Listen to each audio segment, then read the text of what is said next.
আত-তাজিরা সাদিকাল আমিন ইয়াকুনু ইয়াউমাল কিয়ামা মা শুহাদা ওয়া সিদ্দিকুন ওয়াল আম্বিয়া। যারা সত্যবাদী বিশ্বস্ত ব্যবসায়ী তারা বিচারের মাঠে নবীগণের সাথে থাকবেন।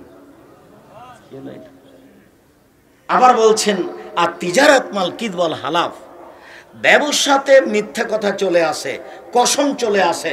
ফাশুবহু বিসাদকা, তোমরা দান করে এটা পরিশোধ করে দাও, ঠিক করে দাও। কোনো কারণে মিথ্যা কথা চলে আসতেও পারে, কসম চলে আসতেও পারে। আর এখন তো অনেক সমস্যা, স্টিমার যদি চিটাগাঙ্গে এসে দাঁড়াই আপনার বন্দরে, আর একদিন যদি আটকা থাকে তাহলে 50,000 টাকা লস হবে। এখন যার সিগনেচারে নামবে তার কাছে কিছু তিনি বলছেন 50,000 টাকা আমাকে দিতে হবে। আমি যদি দিয়ে নামিয়ে নিই ভালো, আর যদি না দিই 3 দিন থাকে তাহলে 1.5 লক্ষ টাকা লস হবে। দেখেন, একে যে আমাকে টাকা দিতে হচ্ছে, এরই নাম নিরুপায়, এরই নাম মাজলুম। ব্যবসায় আগ্রহী হতে হবে, পয়সা বেশি উপার্জন করতে হবে, বৈধ পয়সা উপার্জন করতে হবে। অবৈধ পয়সা উপার্জন করে পরকাল হারাতে হবে না। 24 ঘন্টার মধ্যে শ্বশুরকে জমি ফেরত দিতে হবে। এই ছেলে, তোমার দাদা মারা গেছেন আজ 10 বছর হলো, এখন পর্যন্ত তোমার বাপ তোমার ফুফুকে জমি দেয়নি। আমি তোমাকে যখন বলেছিলাম যে তোমার বাপকে যদি আমি কুকুর সিরিগালের চেয়ে খারাপ প্রমাণ করতে না পারি তাহলে আমি জাতির সামনে কথা বলবো না, তখন তুমি আঁতকে উঠেছিলে। বলেন কি আপনি আব্দুর রাজ্জাক সাহেব, আমার বাপ কুকুর সিরিগালের চেয়ে খারাপ? মানে এ কথা আমি বলিনি, এ কথা আল্লাহ বলেছেন। বুঝেও বুঝে না ওরা, অন্তর আছে বুঝে না, দেখেও দেখে না ওরা, চক্ষু আছে দেখে না, শুনেও শুনে না ওরা, কান আছে শুনে না। উলায়েকা কালানাম, তারা পশু প্রাণীর মতো, তারা গরু ছাগলের মতো, তারা কুকুর সিলের মতো, বালহাজার বরং তার চেয়ে খারাপ। এই ছেলে, তোমার বাপ মারা, তোমার দাদা মারা গেছে 10 বিঘা জমি রেখে। তোমার বাপ পাবে সকালে জমি, আর তোমার ফুফু পাবে বিকেলে জমির ভাগ, না একসাথে পাবে? একসাথে। তো এখনো তো তোমার বাপ জমি তোমার ফুফুকে দেয়নি। তোমার বাপকে যদি আমি কুকুর সিরিগলের চেয়ে খারাপ প্রমাণ করতে না পারি, জাতির সামনে কথা বলবো না। সম্মানিত দিনী ভাই বোন, আমি আপনাকে কটু কথা বলে কষ্ট দিতে চাইনি। আল্লাহ তাআলা এভাবে বলেছেন তাই আপনাকে শুনিয়ে রাখলাম। আপনি সতর্ক হন, বৈধ উপার্জন করেন। আল্লাহ তুমি আমাদের বৈধ উপার্জনের তৌফিক দান করো। আমিন। বলেন আত্তাকওয়া হাহুনা, পরহেজগারিতা এখানে। আত্তাকওয়া হাহুনা, পরহেজগারিতা এখানে। আত্তাকওয়া হাহুনা, পরহেজগারিতা এখানে। ওয়াইশরে বেদিল সদরিহি, হা দিয়ে বুকের দিকে ইশারা করে দেখাচ্ছিলেন আল্লাহ নবী, পৃথিবীর মানুষ মনে রেখো পরহেজগারিতা এখানে। তিনি বললেন যে লাকসা আলাইকুমুল ফাকরা, আমার উম্মত দরিদ্র গরিব হয়ে যাবে এ ভয় আমি করি না। আমার উম্মত নিঃস্ব হয়ে যাবে এ ভয় আমি করি না, কিন্তু ভয় করি বসে তা তালাইকুম দুনিয়া কামা বসে তা মানকানা কাবলাকুম, পৃথিবী তোমাদের সামনে তুলে ধরা হবে। দেখবা খালি উপার্জন আর উপার্জন, পয়সা আর পয়সা, প্রযুক্তি আর প্রযুক্তি।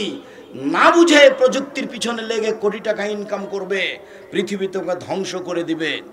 এরকম উপার্জন করিও না। সম্মানিত দিনী ভাই বোন, এর অর্থ এই নয় যে নিঃস্ব হতে হবে, এর অর্থ এই নয় যে নিঃস্ব হতে হবে, বৃত্তশালী জমিদার হতে হবে, এ কথাই ঠিক। বেশি পয়সা উপার্জন করতে হবে, এ কথাই ঠিক। আল্লাহ রাসূল বলছেন, বুখারী মুসলিমের হাদিস, তোমরা ছেলে মেয়েকে ছেড়ে যায় না এইভাবে যে মানুষের কাছে হাত পাতবে, ছেলেদেরকে সবল করে ছেড়ে দেওয়ার চেষ্টা করবে। রাসূল সাল্লাল্লাহু আলাইহি ওয়াসাল্লাম যেদিন তাবুকের যুদ্ধে বের হয়েছিলেন, সেই দিন 600 কিলোমিটার পথ তাকে যেতে হবে। খেজুর পেকে এসেছে মাত্র, বাড়িতে কারো টাকা পয়সা নেই, নিরুপায় চিন্তা ভাবনা করছেন কি করা যায়, টাকা ছাড়া যাওয়াও যাবে না। তিনি বললেন কে কি করতে পারো? উমর বললেন সুযোগ একটা এসেছে, আবু বকর সিদ্দিক রাদিয়াল্লাহু তাআলা আনহুকে পরাজয় করতে হবে। আবু দাউদের সহিহ হাদিস, তিনি বললেন আমার অর্থ সম্পদ যা আছে তার অর্ধেক দিলাম। মনে মনে ভাবলেন যে আবু বকর এরকমটা পারবেন না। আবু বকর আপনি কি করবেন? তখন আবু বকর সিদ্দিক বললেন শোনেন, আপনাকে আর আল্লাহকে বাড়িতে রেখে যা আছে সবই দিলাম। তখন ওমর রাদিয়াল্লাহু আনহু বললেন আজ যখন পারিনি, জীবনে আর কোনোদিন তাকে পারবো না। যা তিনি দিয়েছেন তাতে ভ্যান ভাড়া হবে না, তবে তিনি যা বলেছেন সেই বাক্য ডেঙ্গিয়ে পৃথিবীর কোনো মানুষ আর আগে যেতে পারবে না, সব পথ বন্ধ করে দিয়েছেন। এবার কার টাকায় কাজ হচ্ছে দেখেন। উসমান, জি তুমি কি করতে চাও? আল্লাহর নবী, তাবুকের যুদ্ধে যত মানুষ যাবে তার অর্ধেকের যাতায়াত খরচ খাওয়া খরচ আমি দিব। 30,000 মানুষ ছিল, 15,000 মানুষকে 3 মাসের খাওয়া খরচ দিলেন, আর 15,000 মানুষকে একটা করে উট দিলেন, তার নাম যাতায়াত এবং খাওয়া খরচ। সেই সময়ে তিনি সৌদি আরবে সবচেয়ে বড় ব্যবসায়ী ছিলেন, উট তার সবচেয়ে বেশি ছিল, তিনি ছিলেন বড় ব্যবসায়ী, তার নাম ধনী। এখন যদি কোনো বিত্তশালীকে সরকারকে বলা হয় যে 15,000 মানুষকে আপনি 3 মাস খেতে দেন, তাহলে রাজি হবে না। তার নাম ধনী। মনে রাখবেন, রাজশাহী চাঁপাইনবাবগঞ্জের মানুষ মতো মানুষ হবেন না। কেন আব্দুর রাজ্জাক সাহেব এই কথা বললেন? তারা বাড়ির বাইরে যায় না, বিদেশে যাবে না, বাড়ি ঘর ছেড়ে যাবে না, ছেলে মেয়েকে ছেড়ে যাবে না, আর কি তারা ব্যবসা করবে না, কি করবে? তারা চাকরি করবে। চাকরি করে কি হবে? বলে যা বেতন পেয়েছে তা 25 দিনে শেষ হবে, তা 5 দিন কি করবে? ধার কর্জ করে যাবে। আবার যখন বেতন পাবে তখন দিতে দিতে আবার শেষ হয়ে যাবে, আবার 25, আবার 25। তো ও নিজের উপকার করবে না, বাপ মায়ের করবে না, জাতির করবে না, জনগণের করবে? কিছুই করতে পারবে না। জাতির উপকার করতে হলে রাসূল সাল্লাল্লাহু আলাইহি ওয়াসাল্লামের কথা গ্রহণ করতে হবে। আল্লাহ রাসূল চাষ করা কাজটাকে পছন্দ করেননি, তবে জায়েজ বলেছেন। জমি চাষ করলে অন্তর শক্ত হয়ে যায়। আবার ব্যবসার ব্যাপারে বলছেন কেমন কথা দেখেন, আত-তাজিরা সাদিকাল আমিন ইয়াকুনু ইয়াউমাল কিয়ামা মা শুহাদা ওয়া সিদ্দিকুল আম্বিয়া। যারা সত্যবাদী বিশ্বস্ত ব্যবসায়ী তারা বিচারের মাঠে নবীগণের সাথে থাকবেন।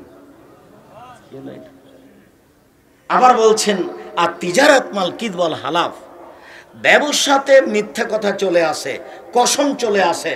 ফশুবহু বিসাদকা, তোমরা দান করে এটা পরিশোধ করে দাও, ঠিক করে দাও। কোনো কারণে মিথ্যা কথা চলে আসতেও পারে,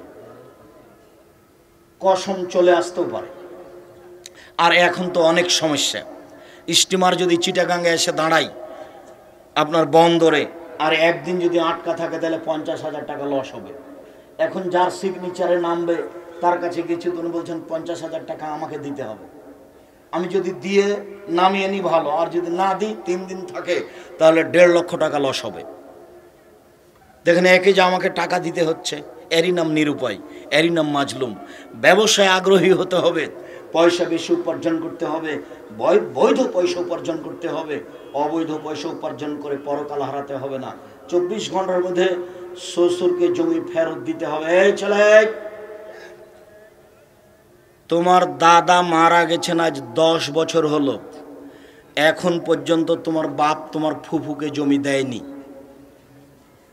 আমি তোমাকে যখন বলেছিলাম যে তোমার বাপকে যদি আমি কুকুর সিরিগালের চেয়ে খারাপ প্রমাণ করতে না পারি তাহলে আমি জাতির সামনে কথা বলবো না, তখন তুমি আঁতকে উঠেছিলে। বলেন কি আপনি আব্দুর রাজ্জাক সাহেব, আমার বাপ কুকুর সিরিগালের চেয়ে খারাপ? মানে এ কথা আমি বলিনি, এ কথা আল্লাহ বলেছেন।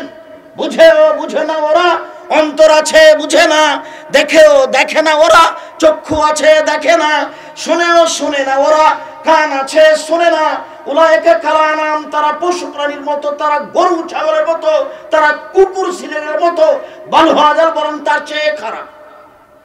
এই ছেলে, তোমার বাপ মারা, তোমার দাদা মারা গেছে 10 বিঘা জমি রেখে, তোমার বাপ পাবে সকালে জমি আর তোমার ফুফু পাবে বিকেলে জমির ভাগ, না একসাথে পাবে? একসাথে। তো এখনো তো তোমার বাপ জমি তোমার ফুফুকে দেয়নি। তোমার বাপকে যদি আমি কুকুর সিরিগলের চেয়ে খারাপ প্রমাণ করতে না পারি, জাতির সামনে কথা বলবো না। সম্মানিত দিনী ভাই বোন, আমি আপনাকে কটু কথা বলে কষ্ট দিতে চাইনি। আল্লাহ তাআলা এভাবে বলেছেন তাই আপনাকে শুনিয়ে রাখলাম। আপনি সতর্ক হন, বৈধ উপার্জন করেন। আল্লাহ তুমি আমাদের বৈধ উপার্জনের তৌফিক দান করো। আমিন।